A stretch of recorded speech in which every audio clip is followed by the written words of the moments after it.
Broncos Country, let's talk about what I'm calling the Moss factor. Because I think Riley Moss is being wildly underrated heading into the 2026 season. Now, anytime people talk about Riley Moss, the first thing they bring up is the pass interference penalties. And look, I get it. Some of them were legitimate. Riley can get a little handsy at times, and I do think he occasionally relies on his recovery speed more than pure technique. That part of his game absolutely still needs refinement. But if you actually go back and watch the film from last season, about half of those PI calls were questionable, if not outright bogus. And here's the part nobody talks about enough. When you line up opposite Pat Surtain, quarterbacks are naturally going to target you more often. That's just reality. Nobody wants to throw at Pat Surtain. So Riley Moss ends up seeing way more action than the average cornerback, which means more opportunities, but also more scrutiny.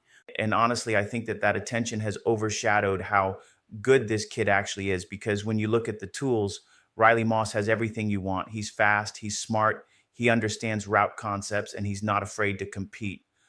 Now, here's where the Moss factor comes in. I've got a sneaky suspicion Riley has spent this offseason cleaning up the technical side of his game, especially with his hand placement and leverage at the top of routes. And if he's improved even a little in those areas, watch out, because Riley Moss could legitimately lead this team in interceptions this season. I'm serious. Think about it. He gets targeted constantly.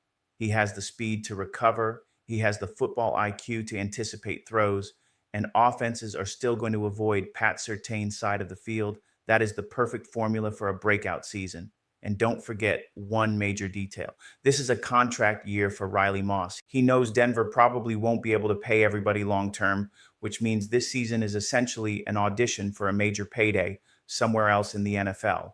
And motivated players in contract years tend to play some of their best football. So if you put all of that together, I believe Riley Moss is about to have the most productive season of his Broncos career. And if that happens, Broncos Country, this defense should once again finish as a top 3 unit in the entire league.